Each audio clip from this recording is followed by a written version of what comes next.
Hello बच्चों, study class में आपका स्वागत है। झारखंड बोर्ड क्लास 6 चैप्टर 12 का ये प्रश्नोत्तर है। वस्त्र कैसे बने, इसका प्रश्नोत्तर करते हैं। देखिए, पहला प्रश्न है रिक्त स्थानों को भरिए।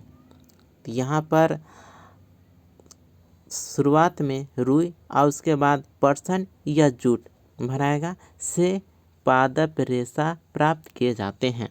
तो पादप रेशे किससे प्राप्त होते हैं? तो रुई से, और दूसरा है पटसन या जूट। पटसन बोले या जूट एक ही बात है।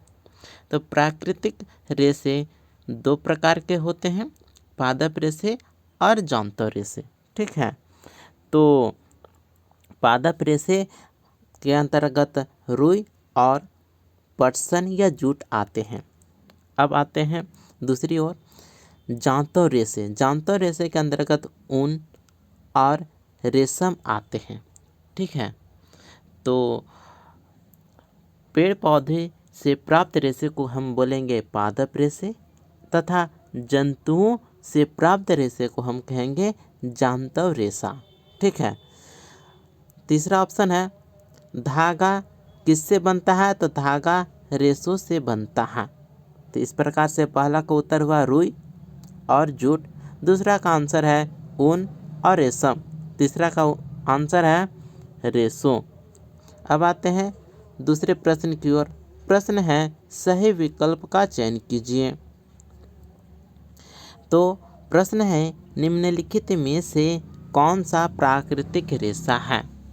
ठीक है, तो प्राकृतिक रेशा कौन सा है? तो इसका क ऑप्शन होगा रुई। रुई प्राकृतिक रेशा है। ठीक है, तो प्राकृतिक रेशा कितने भागों में बांटा गया है? तो प्राकृतिक रेशा को हम दो भागों में बांटते हैं। पहला है पादप रेशा और दूसरा है जांतौ रेशा। ठीक है, तो रुई एवं जूट पादप रेशे से प्राप्त किए जाते हैं, जबकि जांतौ रेशे के अंतर्गत ऊन एवं रेशम आते हैं। ठीक है, अब आते हैं दूसरे प्रश्न की ओर। निम्नलिखित में पादप रेशा कौन सा है?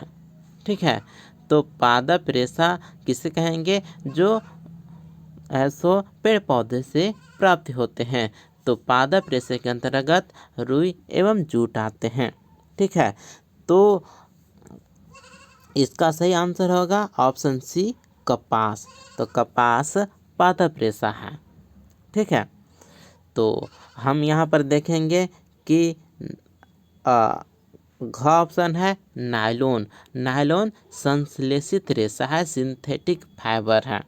ठीक है, और यहाँ पर ऊन है, ऊन है सो प्राकृतिक रेशा है, जांतौ रेशा। ठीक है, ऊन क्या है? यह है जांतौ रेशा।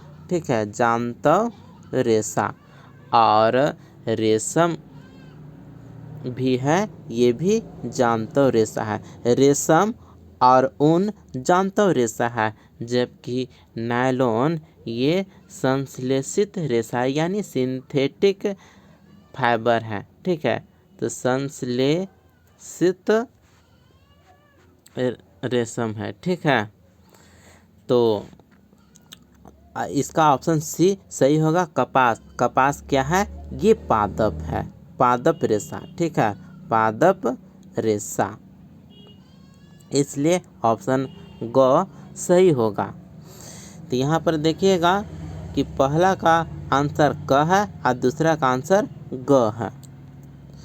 तीसरे प्रश्न की ओर आते हैं। प्रश्न है रुई तथा जूट पादप के किन भागों से प्राप्त होते हैं?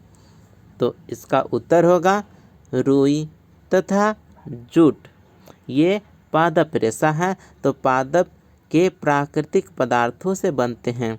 रुई कपास के फूल से प्राप्त होता है तथा जूट पाट एवं पटुआ नामक पादप के तने से प्राप्त होता है। ठीक है, तो रुई फूल से प्राप्त होता है।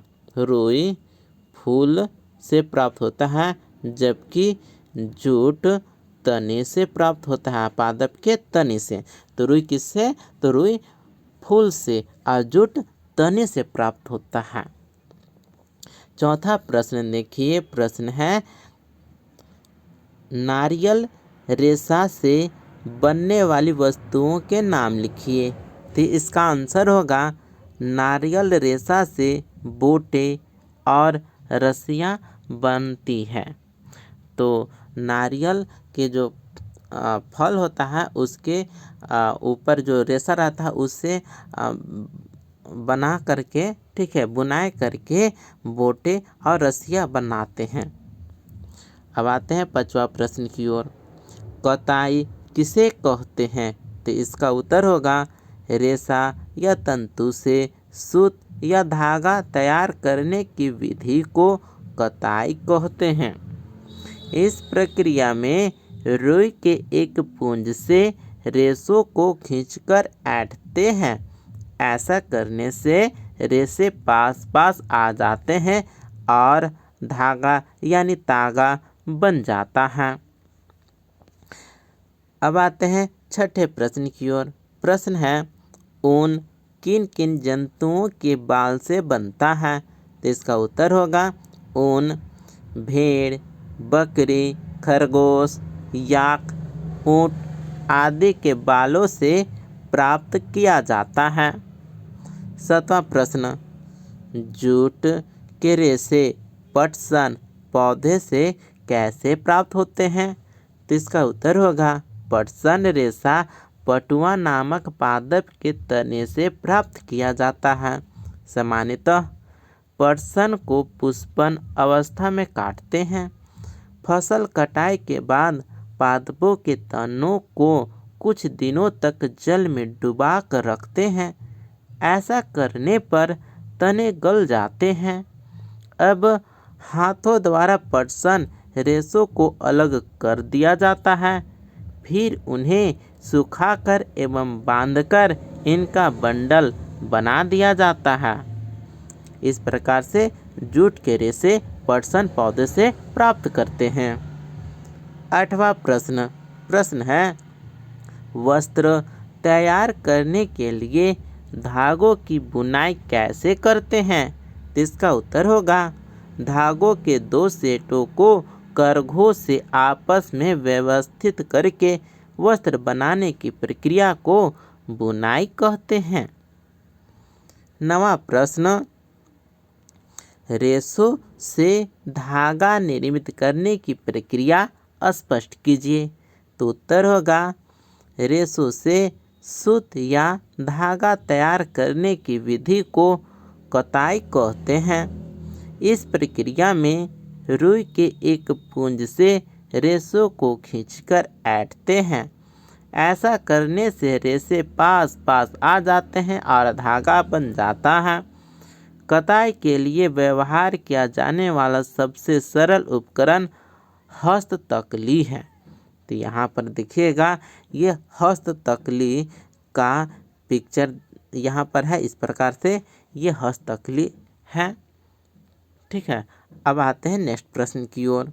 प्रश्न है, यहाँ पर देखिएगा प्रश्न बहुत बड़ा है लेकिन आंसर बहुत छोटा होगा।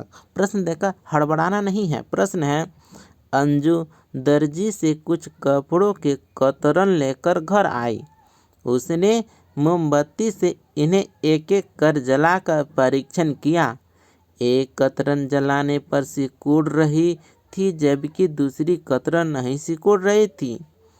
क्या आप उसकी सहायता नहीं यह जानने में नहीं कर सकते हैं कि इनमें कौन सूती है और कौन रेशम वस्त्र है? ठीक है, तो अंजू की मदद कीजिए।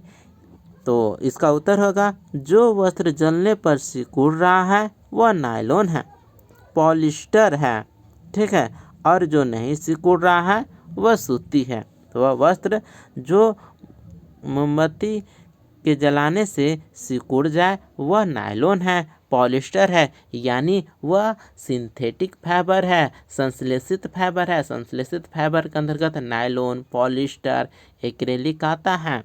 जबकि जो सिकुड़ नहीं रहा है, ठीक है, जो नहीं सिकुड़ रहा है वह सूती है, ठीक है, वह प्राकृतिक रेशा है।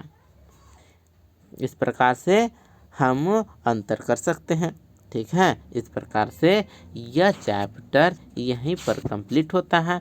हम अगले चैप्टर में फिर मिलते हैं अगले वीडियो में। धन्यवाद।